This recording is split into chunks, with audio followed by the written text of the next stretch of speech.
Hi guys, welcome back to my channel. Today we'll be making this beautiful asymmetric neckline dress.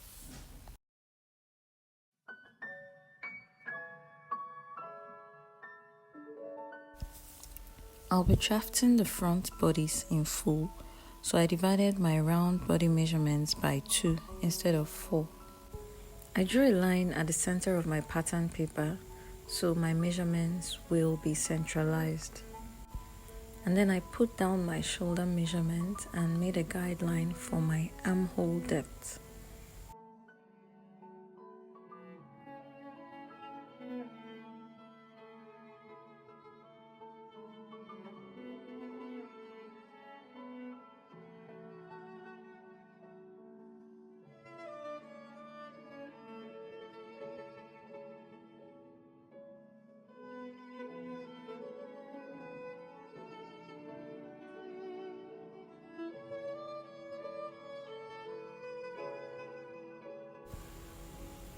The next thing I did was to put down my bust measurement just at the armhole, at the end of the armhole guideline.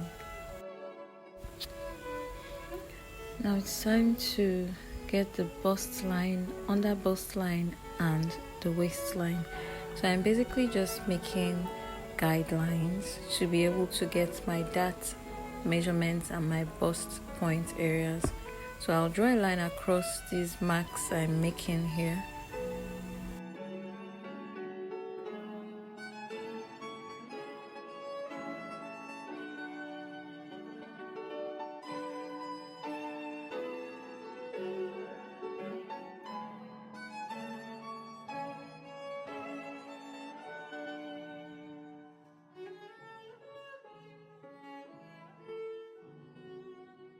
Now that I'm done with the lines, I'm just putting down my bust point along that bust line, and I'm also going to create a guideline for the bust point.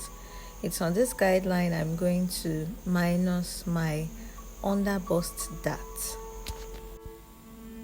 So on both sides of the bust point guideline, I'm going to mark 1 inch away. I'm doing that on my waistline and on my under bust line, and then on my bust line I'll go down by 1 inch and connect those marks together, and I'll repeat the same thing on the other side.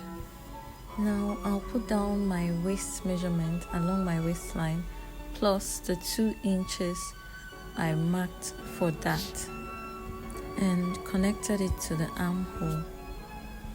Now on the side seam line, I'll mark the center and take 0.6 inches from both sides of that center mark, and then I'll connect the bottom mark to the tip of the bust point. I measured the length and transferred it to the top mark and drew a line across, and then I connected that line to the armhole. And that's our side bust dart. I'll repeat the same thing on the other side and then move over to the neckline. And now for the neckline, at the center of my pattern paper, I came down by 5.5 inches, and on the side where I wanted the pointy edge, I came in by 2 inches away from the armhole guideline and drew a line across, and on that line I came down by 2 inches and just basically free-handed that edge to the armhole. I connected the pointy edge to the center of the pattern paper where I marked the 5.5 inches and then onto the second armhole. So you could always use a curved rule to achieve this, but I found it easier to just achieve the shape I wanted free-handed. I'm just smoothing the pointy edges and I'll cut out the excesses. I won't be sewing the side bust dart, so I'll close it up on my pattern paper.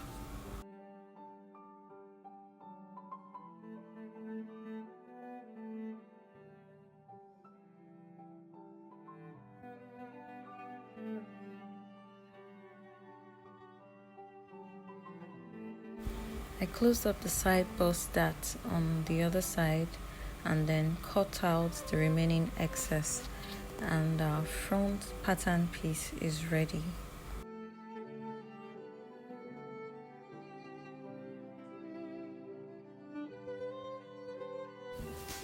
For the back, I'll measure the side seam of the front piece, and that will be the full length of the upper back piece.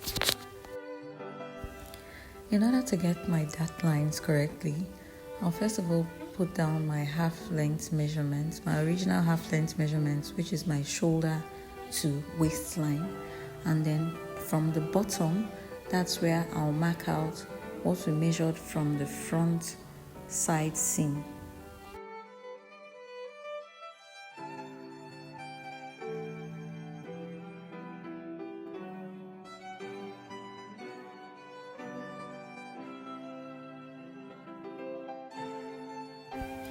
The next thing I did was to take out 0.5 inch from the center back, and I'll draw a line slanting across to the top of the pattern paper. That 0.5 inch I removed is going to eliminate the zip bulge at the back. Now I'm marking my bust measurement onto my back bust line and my waist measurement plus 1 inch for that along the waistline.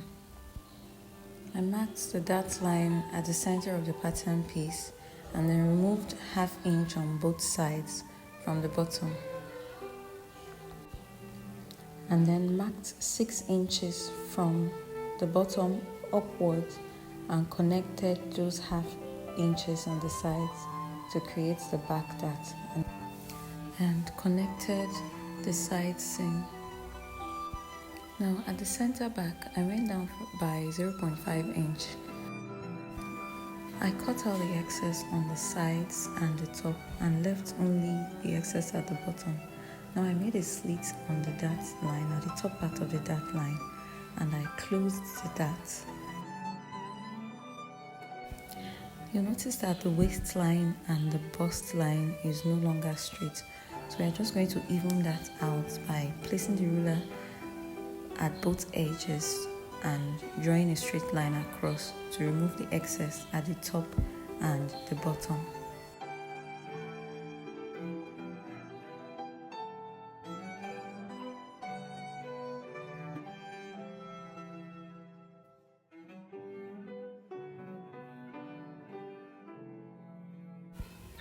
And that's all for our back piece. We'll be cutting 2 separate pieces for the back and a single piece for the front.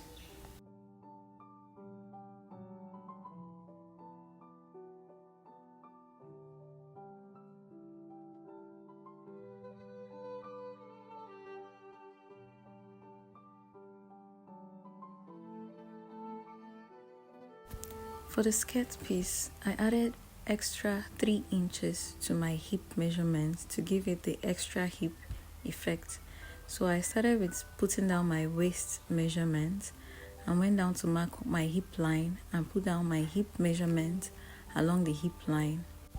I used the same hip measurement at the bottom of the skirt. So I'm just connecting the marks I've made, and then I'll give the hip area a proper curve to create that extra hip effect. What I did was divide my waist to hip area into 3 places, and then along those lines I drew in the middle, I added 0.6 inches to create that curvy effect. You can always freehand it, but in case you can't do the freehand or you don't have a curved rule, you could use this method to achieve the curve.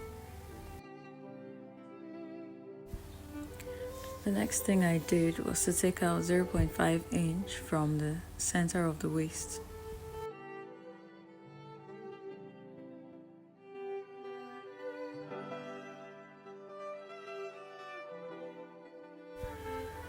I cut out the excess and our front skirt piece is ready.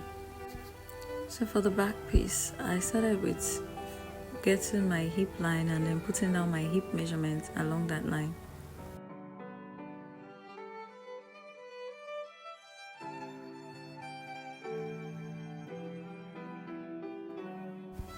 And then I put my hip measurement on my waistline, divided it by 2 to get the center, and then on that center, that's where I put my original waist measurement, so that I could get a curvy shape at the back too, instead of a straight shape along the zip line. And I did this method because I won't be putting any back dart along the waistline. I finished up the side seam line, and then I added the extra hip thing the same way I did on the front, but for this back piece I just marked the middle. I divided my waist to hip into 2 instead of 3 and added 0.3 inches and connected it back to the waist and hip. I repeated the same thing on the other side, smoothing out the sharp edges and cut off the excesses.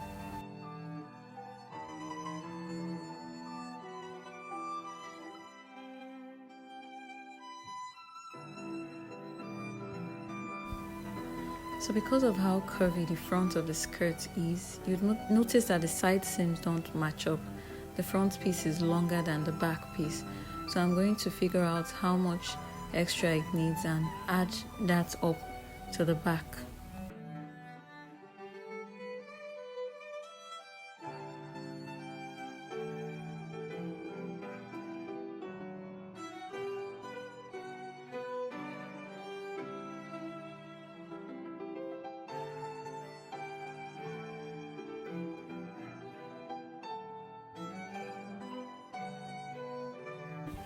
So here I'm just adding the 0.5 inch that it needed, and then I'll draw a straight line across and connect it back to the sides of the pattern.